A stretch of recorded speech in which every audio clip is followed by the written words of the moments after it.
Foi com grande satisfação, mas com grande satisfação, que eu recebo o livro de atas da ADURGS, Associação dos Docentes, para assinar. Então, quando assino aquela ata, que já está correndo desde a fundação em 78, tá? Que ela foi fundada por um grupo pequeno de professores, numa sala, numa noite chuvosa de 1978, nos Institutos dos Arquitetos. Aí o que acontece? Eu assino aquilo com uma leveza, porque eu disse, eu vou trabalhar para fortalecer essa associação, porque ela vai defender todos os meus direitos. Olá! Nesta edição, a ADURGS Sindical apresenta mais um episódio da série em homenagem aos seus 45 anos. Desta vez, a nossa convidada é a professora aposentada do Departamento de Química da URGS, Maria Luísa Ambrus von Horenbeek, que foi presidenta da ADURGS Sindical por 2 gestões, 2011 a 2013 e 2013 a 2016. Olá, professora, bem-vinda ao nosso programa. Olá, obrigada pelo convite. Eu espero corresponder e responder claramente às tuas perguntas. Então, professora, a senhora é filiada à ADURGS Sindical desde dezembro de 81. Na época, a ADURGS era a Associação dos Docentes da URGS. Então, na época, o que a motivou a ingressar na ADURGS? Olha, eu fiz concurso para a universidade. Acredito que foi o primeiro concurso que aconteceu na Universidade Federal do Rio Grande do Sul, porque até 1968 era a Universidade do Rio Grande do Sul. Então, nesse concurso, eu fiz para o Departamento de Química Orgânica do Instituto de Química, uma entidade nova que foi criada com a reforma, e foi a oportunidade que eu tive, e muitos colegas meus naquela época, porque até então o acesso à universidade era muito difícil, o acesso ao magistério na universidade. E aí eu faço concurso, já tinha recentemente concluído o mestrado, e quando olho o meu contrato era CLT.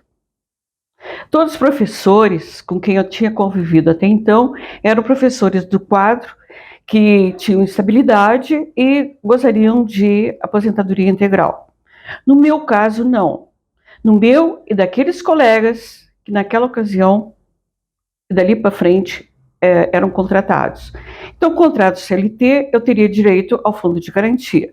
Mas, por outro lado, minha aposentadoria seria pelo INSS e eu não tinha estabilidade nenhuma.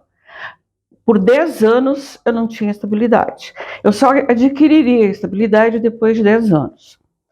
Então, o que acontece com isso? Primeiro momento, mais por conselho de familiares e de professores antigos com quem eu convivia, eu fui procurar um plano de previdência complementar. Aí eu procurei Previsul, daquela época Via Plube, Montepio da Família Militar, mas era tanta coisa que eu tinha que fazer que acabou se perdendo e eu, felizmente, eu não fiz nenhum daqueles planos. Bom, outra coisa que preocupava muito era a questão de perder a estabilidade depois de 10 anos. Sobretudo porque, com a reforma, havia muita gente que estava desgostosa. Nem todos achavam que a reforma tinha sido algo bom. Até para nós havia uma expectativa. Então, o que acontece? Havia uma radiozinha corredor que tudo que podia fazer para nos incomodar, eles faziam. Tu te cuida, tu te comporta, porque senão eles vão te botar para a rua, tu não tem estabilidade. Ou então dizer assim, te cuida, mesmo que tu te comporte, quando tu chegar próximo aos 10 anos, eles vão te despedir, porque eles não vão querer que tu pegue estabilidade. Tudo isso era coisas que aconteciam e que eu ouvi, eu vivenciei isso. Só que eu tinha que fazer doutorado, porque a universidade estava numa efervescência de que os professores se capacitassem. E a faculdade de farmácia, ela foi pioneira. Ela foi pioneira em fazer o primeiro curso de pós-graduação em farmácia. Havia poucos pós-graduação aqui, acho que havia na física, havia na educação, mas a faculdade de farmácia começou a sua primeira turma em 1970, que foi quando eu entrei. A minha dissertação foi a segunda que foi aprovada.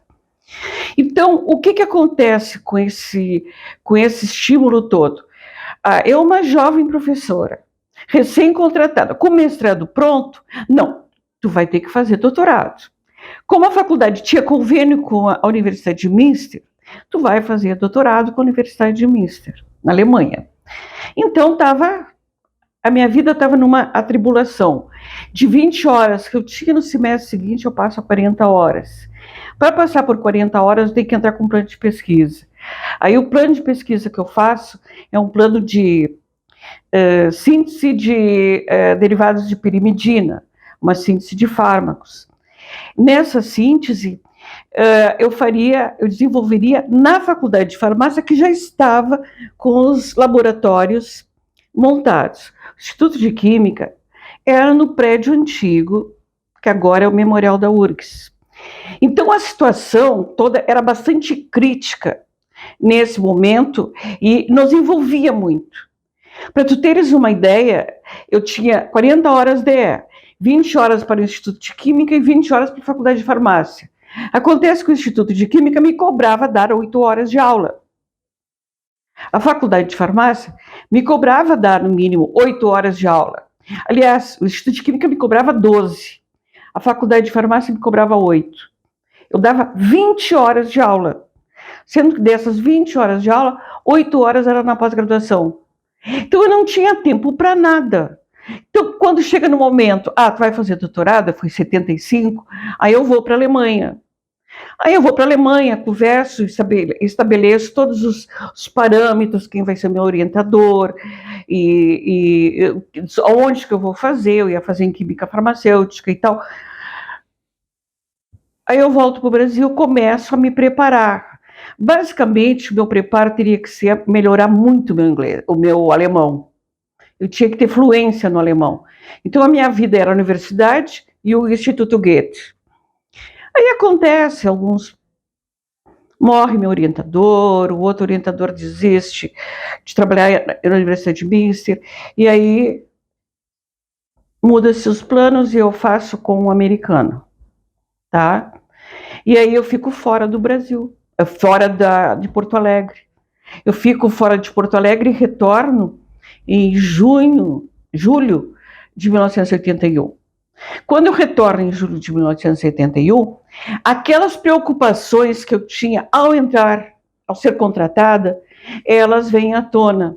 Então é com grande satisfação, mas com grande satisfação, que eu recebo o livro de atas da ADURGS, Associação dos Docentes, para assinar. Então, quando assino aquela ata, que já está correndo desde a fundação em 78, tá? Que ela foi fundada por um grupo pequeno de professores, numa sala, numa noite chuvosa de 1978, nos Institutos dos Arquitetos. Aí o que acontece? Eu assino aquilo com uma leveza, porque eu disse, eu vou trabalhar para fortalecer essa associação, porque ela vai defender todos os meus direitos. Então, foi uma atitude essencialmente de uma empregada do governo. Eu era uma empregada, porque, embora eu fosse seletista, eu era empregada do governo. E pior, como empregada do governo, eu não podia me sindicalizar. Por isso que meus colegas fundaram a associação. Então, eu sou muito grata a esses colegas que, em 1978, tiveram essa coragem. Eu acho, assim, que foi algo maravilhoso, porque foi um presente de chegada. E na época que a Durgs foi fundada, foi um período ainda de ditadura militar, um ano antes da anistia. Então, professora, a senhora teve toda uma história, lembra bastante, como nós já havíamos conversado antes aqui, alguns momentos da ditadura. Gostaria que a senhora comentasse um pouquinho como que esse regime interferiu dentro das universidades. Olha, eu vou te dizer que eu, pensando naquele momento, é bom eu situar aonde é que eu vivi a minha vida universitária. A faculdade de farmácia, ela era recém-construída, lindo prédio. Aonde? No Campo Saúde. É uma área grande que fica situada entre a Ipiranga e a Protásio Alves, e limitada dos lados pela Ramiro Barcelos e pela São Manuel. Naquela época que eu entrei, só havia a faculdade de farmácia nessa área e o prédio inicial do Hospital de Clínicas, que era aquele retângulo inicial, aquela caixa inicial retangular que tem lá. E havia do outro lado o prédio antigo da Escola de Enfermagem. O resto era mato, mato baixinho, e era quando chovia ficava tudo alagado. Então, nem nós dali nos comunicávamos com o pessoal da enfermagem, porque não havia o trânsito. Tá? Tava ali a faculdade de farmácia, os carros estacionavam ali, era uma época que os alunos não tinham carro. Tá? Então, para nós nos deslocarmos, era para sair da faculdade de farmácia, pegar o São Manuel na esquina com a Ramiro, ou caminhar para São Manuel até a Protásio e lá pegar o bonde. Então, a efervescência universitária, ela acontecia principalmente no campo central, onde estava a filosofia, onde estava a faculdade de arquitetura, faculdade de medicina e, evidentemente, a reitoria. Então, ali era efervescência política, sobretudo porque, já em 64, professores da faculdade de arquitetura, e da filosofia, eles já foram expurgados. Então, aquilo, claro que revolta os alunos, mas para nós, não é como é hoje as coisas, que eu quero falar contigo, te vejo pessoalmente, conversando contigo da Austrália. Basta ligar o telefone. Não, naquela época não era assim. Nem o telefone público não tinha lá. Para telefonar, tu tinha que pedir na portaria licença para o porteiro para telefonar e dizer para quem tu ia ligar. Então, nós estávamos praticamente isolados ali. O que acontece com isso? Acontece que nós temos uma vida basicamente à parte, que eu acredito que provavelmente outras unidades também tenha acontecido isso, unidades que ficavam distantes do centro. Daí tu vai ver por que os atuais professores que foram mais ativistas eram os professores da filosofia, da parte de humanas, pessoal da arquitetura. Tá? É por essa questão política. Mas isso não impedia absolutamente que se discutisse as coisas lá dentro da faculdade. Então se discutia porque nós líamos jornais, ouvíamos rádio, então se conversava, se debatia o que se pode fazer. Alguns colegas nossos já traziam notícias porque eram amigos de tinham algum amigo aqui no centro. E uma outra coisa interessante em relação a essa questão é que foi recrudescendo. À medida que o tempo foi passando, a questão de estarmos em ditadura foi se tornando mais presente. Nós tínhamos que cuidar o que nós dizíamos. A liberdade de conversar, a liberdade de falar estava bastante restringida, porque nós fomos avisados que havia dentro de nós espiões. E de vez em quando, aconteceu umas 2 vezes, com colegas que simplesmente desapareciam. Tá? Eles ficavam presos no DOPS, por um motivo qualquer, porque você disse isso, porque você disse aquilo. E nós querendo descobrir quem era o espião. Nós elegemos um, sabe? A gente elegeu um coitado de um colega, porque ele não era simpático, porque ele era uma pessoa assim, que gostava de dar em cima das gurias, e as gurias não repeliam, porque ele vinha com umas conversas assim, desagradáveis. Então, o que que acontece? Aquele ali que seria o espião. Bom, eu vou te contar. Passa o tempo, e eu vou agora há pouco tempo na universidade, e olhando, eu acabo descobrindo que tem a CI que havia na universidade e tal, que o espião não era ele. Era uma pessoa acima de qualquer suspeita. Acima de qualquer suspeita. Passava bem. Bom, isso é um fato. Outro fato, esse que foi chocante, chocante para mim, me marcou naquela época, foi o seguinte: eu era do diretório acadêmico. Então, no diretório acadêmico, o presidente foi eleito, que foi Luiz Galo, e ele me convidou para ser secretária de Sindicância e Justiça. Adorei o nome.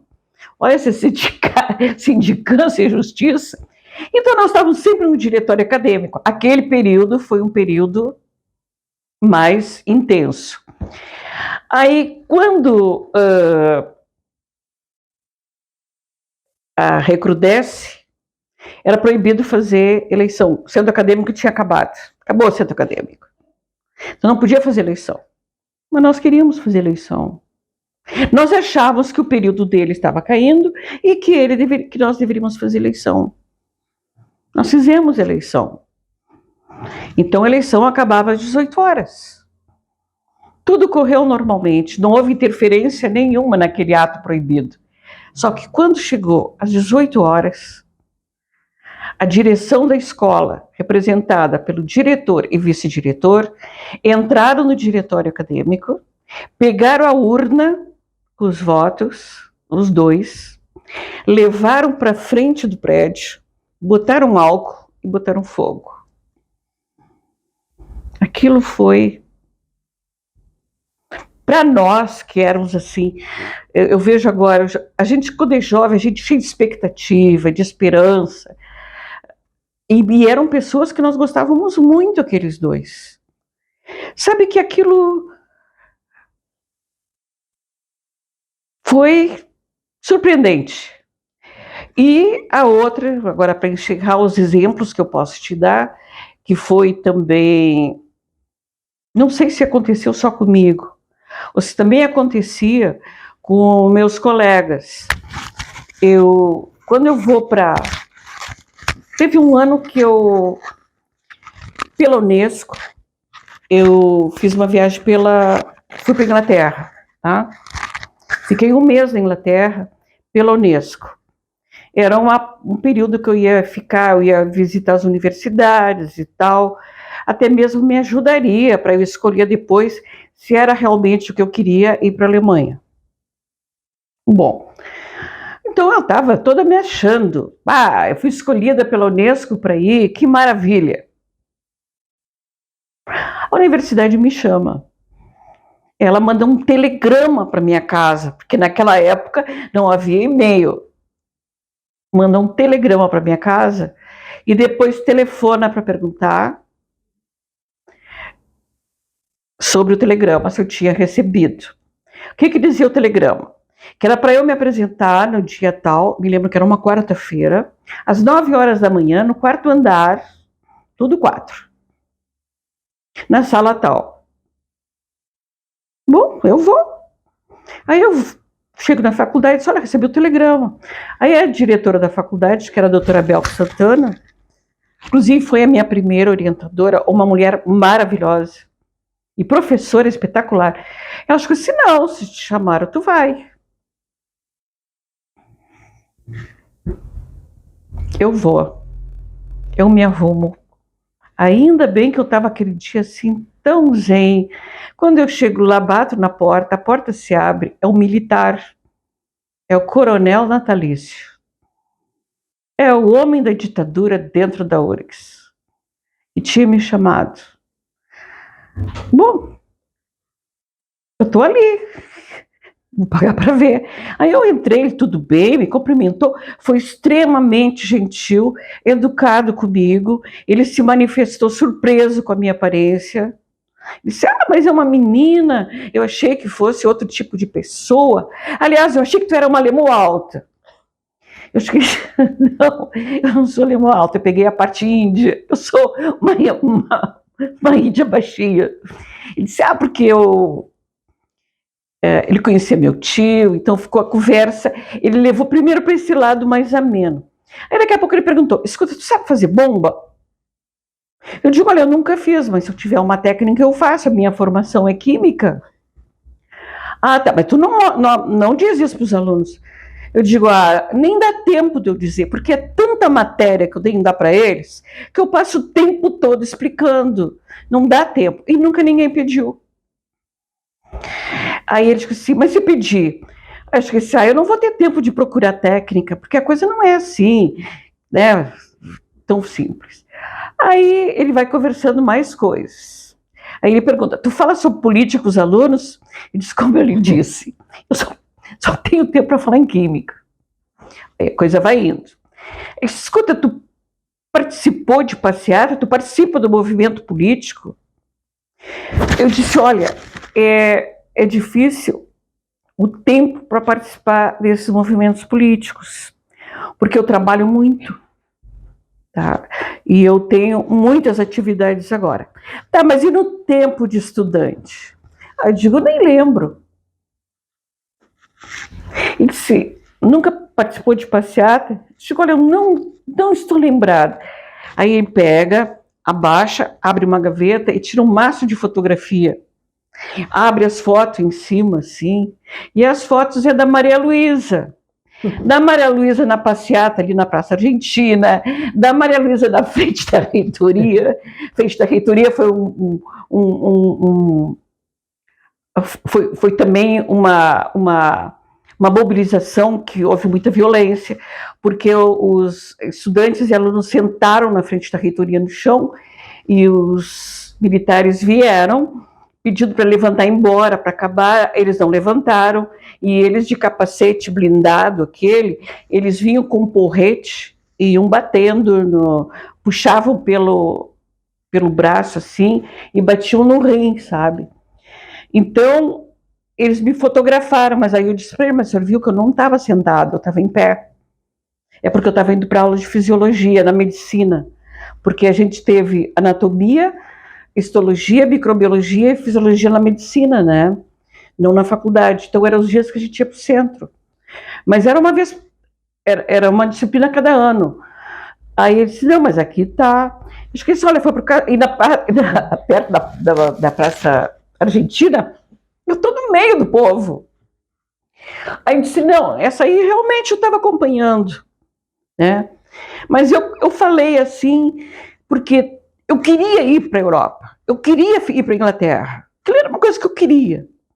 Eu não queria estar dando ali uma de, sabe, eu não ia discutir com ele porque eu ia perder, eu já ia perder, porque tinha tudo para perder, né? As provas. Aí o que acontece? Ele conversa mais um pouco comigo, ele riu comigo quando eu disse isso.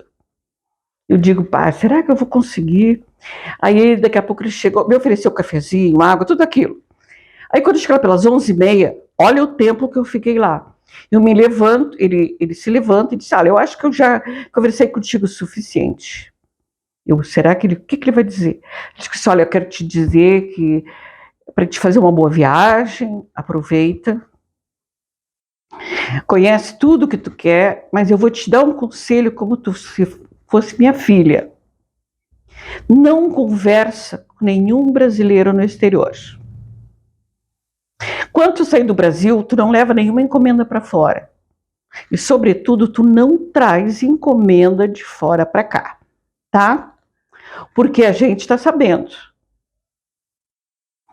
Tudo bem. Muito obrigada. Tal, que bom, foi um prazer lhe conhecer. Né? Eu fiquei mesmo, achei um prazer conhecer. Pouca gente conhecia. E isso aí, então, me marcou a viagem, porque é evidente que a primeira coisa que acontece quando a gente chega em Londres é os brasileiros vêm procurar, para querer saber notícia, como é que está o país, como é que está lá dentro, que eles não estão sabendo, sabe?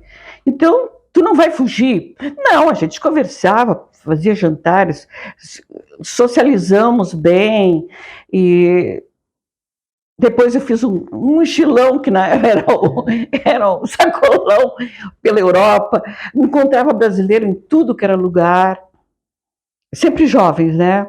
Que as famílias mantinham eles lá, mas lá eles tinham um emprego, trabalhavam às vezes em restaurante, às vezes em escritórios, coisas assim. Mas a saudade deles pelo país era muito grande. E para nós o carinho que a gente encontrava com eles, parecia que eram irmãos, sabe? Era uma situação tão interessante que cada brasileiro que a gente via e pelo afeto que eles demonstravam por nós, era um encontro muito gostoso, sabe? Então, esses foram os mais marcantes momentos assim que eu posso te colocar como exemplo. E foi importante a luta sindical, na sua opinião, professora, pela redemocratização do Brasil? Eu acredito que foi. Embora sindicatos tenham acabado todos, mas a cerne, o espírito, a garra daquelas pessoas que veem o sindicato como um meio, ela se manteve. Assim como nos estudantes, embora tenha havido aquela perseguição com a ONU e tudo aquilo, as pessoas acabam se unindo e lutando pela democracia. Porque se não é, quem é que vai fazer? Aí é que tá. Quem é que vai fazer quem é que vai ficar alerta para isso? Sabe? Tem que alguém estar alerta. E eu acho que nada melhor do que os sindicatos. Sindicatos que reúnem os trabalhadores, que são a maioria do povo brasileiro, tá? E daí que eu vejo a importância da Durgs, sabe? Sim, e em 2008 a Durgs ela se transformou no Sindicato Intermunicipal das Instituições Federais de Ensino Superior, e daí já agregou também a UFSPA e os institutos federais. Professora, e a sua gestão ela foi marcada pela expansão territorial. Eu gostaria que a senhora comentasse um pouquinho a respeito desta fase, das suas duas gestões. Olha, eu vou te dizer que esses dois feitos, para mim, como pessoa, eles foram tão importantes tanto quanto quando eu publiquei, sozinha, com os meus aluninhos, o primeiro trabalho internacional, numa revista de peso. Porque para o pesquisador, quando ele publica, junto com uma equipe de mais alta estirpe, ele é apenas mais um, é uma coisa, isso vale para o meu currículo. Mas quando é ele que encabeça um grupo e consegue que uma revista aprove a sua publicação, isso não tem preço, tá? Então, para mim, o ter participado daquela mobilização, daquele processo que foi a criação da Durgs Sindical, em 2008, que nós vamos ter que comemorar, né, Simone? Vai ser em dezembro, vai ser quantos anos? Tá? Nós, 15, né? É 15 anos de Durgs Sindical. Aquele momento foi muito, muito importante, porque finalmente nós estávamos conseguindo um sindicato que estava nos representando, tá? E foi muito bonito o processo, foi difícil. Olha que eu encontrei pessoas que tinham sido meus professores e que até tinham me dado a procuração, que na hora, eles envolvidos pelos comentários dos outros, chegavam e disseram: Maria Luísa, eu quero a procuração de volta, eu não quero dar procuração. Então não tem problema, te dou a procuração, tá aqui a procuração. Mas nós conseguimos, porque foi para conseguir o número de votos, a gente usou procuração, que não era ilegal, tá? Era possível. E aquilo foi uma surpresa para eles. Então, foi um momento que nos uniu muito, sabe? Eu acho que ele precisa ser relembrado pelo que ele causou naquele grupo que trabalhou por isso, se trabalhou por aquilo. Quando chegou no final da tarde, éramos assim, um cansaço, porque começou cedo a assembleia, era 11 e pouco, nós já estávamos lá. Teve uma assembleia e o pessoal da UFSPA e do IFRS estavam nos esperando. Quando acabou essa assembleia, ou seja, deixou de ser sessão sindical, aí entrou o outro grupo e nós fundamos o sindicato. Olha, me lembro de uma colega, a professora Marilda Fernandes, que é da UFSPA. Tu imagina, assim, ela trabalhou por isso, ela que encabeçou o pessoal da UFSPA. Aí ela estava numa felicidade, aquele momento foi especial. Aí o que acontece? Nós vem todo o processo de reconhecer, passar por cartório. Nessa época eu era secretária, eu era a segunda secretária. O Eduardo era o presidente, o Lúcio Vieira era o primeiro secretário e eu era a segunda secretária. Porque eu comecei na Durgs em 2003, mas eu comecei mais como vivência e entrei como secretária na gestão do Eduardo. Aí o que acontece? Naquele auê todo que nós fizemos, tem um trabalho muito grande, tanto antes quanto depois.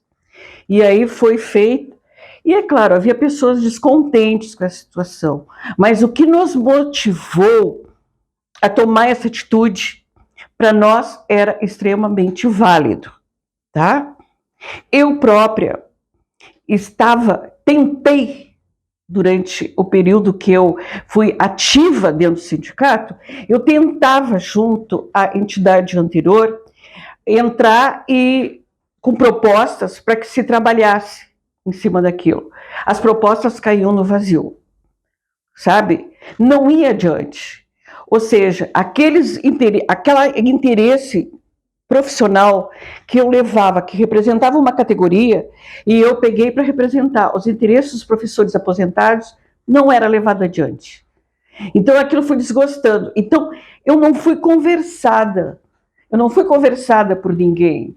Eu convivi e vi que não estava bom como estava. Então vamos partir para outra. E partimos, e vou te dizer, também participei da reunião, não da mobilização para formar o PROIFES, mas a reunião em que o PROIFES teve a sua... Foi aprovada, foi fundado, essa reunião eu participei. Então foram coisas muito importantes assim na minha vida profissional.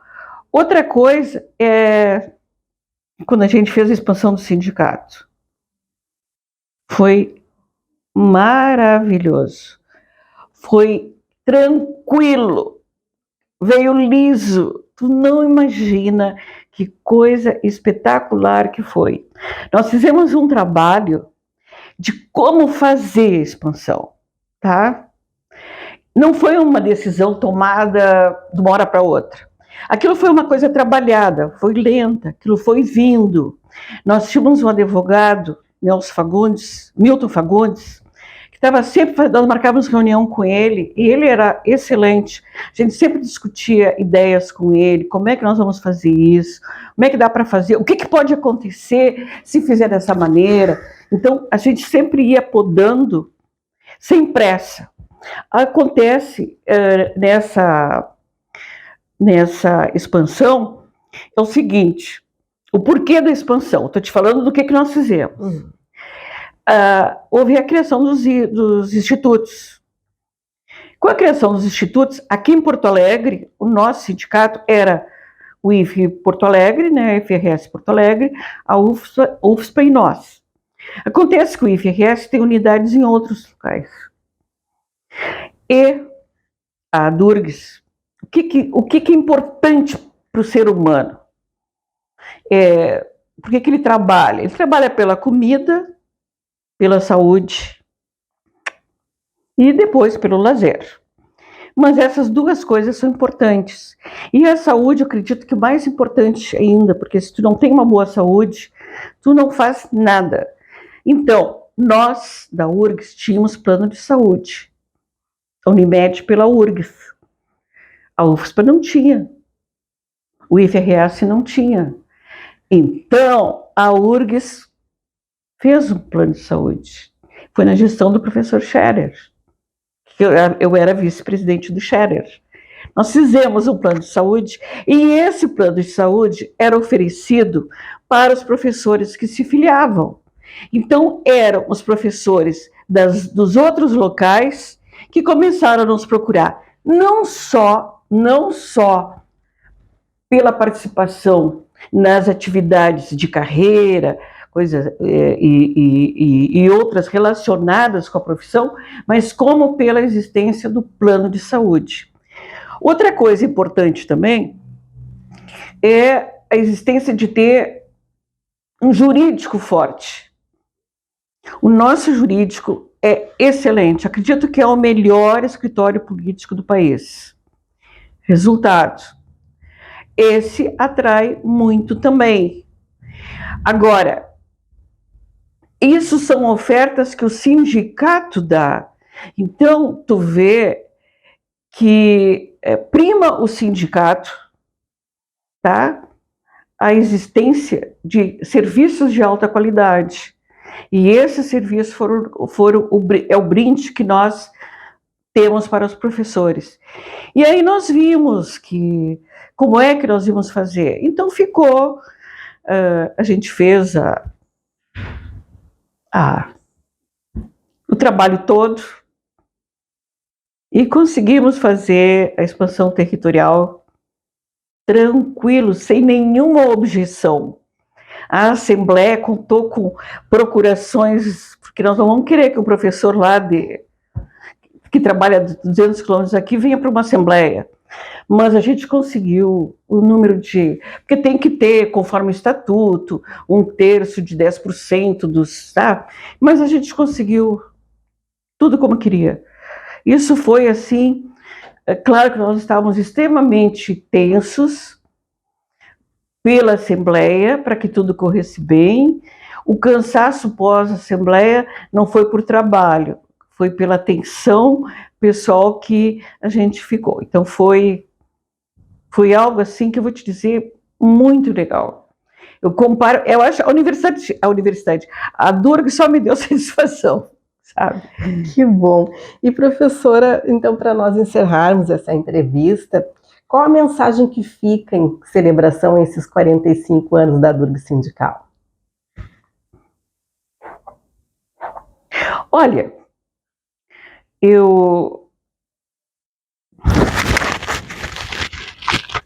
gostaria que meus colegas, eu tenho a máxima confiança nas diretorias que vieram posteriores,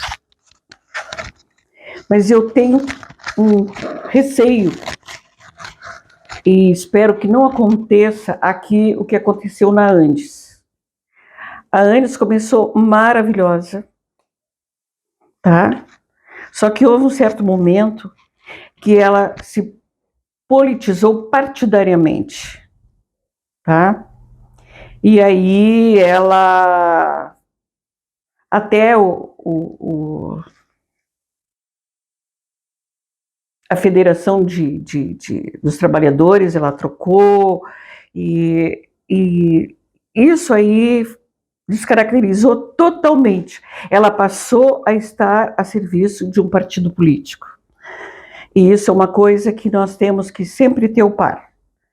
Nós temos que ter ideias, nós temos que estar firme na nossa ideia. Qual é a nossa ideia? Defender a democracia, os direitos humanos, tá? Porque só a palavra direitos humanos, ela diz muita coisa, tá? Mas não partidarizar o sindicato. O sindicato não pode ser partidarizado. Eu tive os meus 5 anos de gestão como presidente, foram excelentes. Eu tinha ali dentro de todos os partidos. Até me fizeram uma vez uma pergunta, que se eu sofria assédio, alguma coisa, por ter ser presidente de sindicato. Absolutamente nenhum, nada. Eu tive sempre a colaboração deles, a colaboração plena dos meus colegas, total. E nessa colaboração plena dos colegas, havia o respeito aos partidos que eles eventualmente pertencessem. Nós tínhamos um que eu acredito que ele é até PL, tá? Não sei. Mas para mim não interessava. Interessava ali as ideias que ele tinha. Então, com esse contexto, olha, eu acho até que eu vou nominá-los porque eles foram ótimos. Só tinha 2 mulheres na minha diretoria, era eu e a professora Glória Ferreira. O resto eram todos homens. E nós tínhamos enfrentamentos, nós tínhamos discussão. Acredito que eles discutiam comigo, não porque eu era mulher, mas eles discutiam comigo porque a minha ideia não era exatamente a deles. Então eles tentavam me convencer. Mas a gente nunca saiu de uma reunião de cara amarrado com o outro.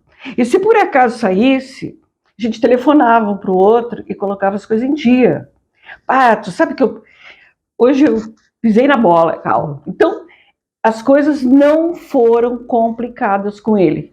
Era o professor Daltro, que agora há pouco ele recebeu a menção de emérito da URGS. O Ricardo Savariz, que é ultradireita, o Lúcio Vieira, que vocês conhecem, tinha mais o professor Luciano Casagrande, que era do Odonto, tinha um que era foi diretor do Colégio de Aplicação, que agora é Edson, o professor Edson, tinha o Vanderlei Carraro. O Vanderlei Carraro me acompanha desde a época da gestão que eu fui vice, tá? E o Vanderlei foi inestimável, tá? Ele foi assim um suporte quando nós construímos essa sede. Na construção dessa sede, que também foi uma decisão tomada assim no peito e na raça. Vamos construir uma sede nova. Se vocês um dia vão ter que ir lá conhecer a sede, era pequenininha e tal, mas era o que se podia na época. Isso aqui. Nós conseguimos construir tudo isso com 5 milhões de reais. Esse prédio hoje deve estar valendo 15, tá? Mas porque nós determinamos um valor, vamos fazer com este valor, e mais ainda, a nossa sede vai ser construída com material regional. Então, se tu olhar aquelas pedras que tem lá embaixo, aquelas pedras são no interior do Rio Grande do Sul. As coisas não foram importadas aqui, não teve nada de fora. Nós queríamos dar uma característica nossa. E até o tipo de estrutura que ela tem, aquela aba lá em cima é uma aba de proteção. O sindicato protege. Então, ela foi toda construída dentro de uma história. Bom, podem revirar as notas, as contas, está tudo perfeito. Passava pelo escritório, passava pelo nosso administrador, passava pelo Vanderlei, passava por mim. Então, era tudo controlado, tudo controle.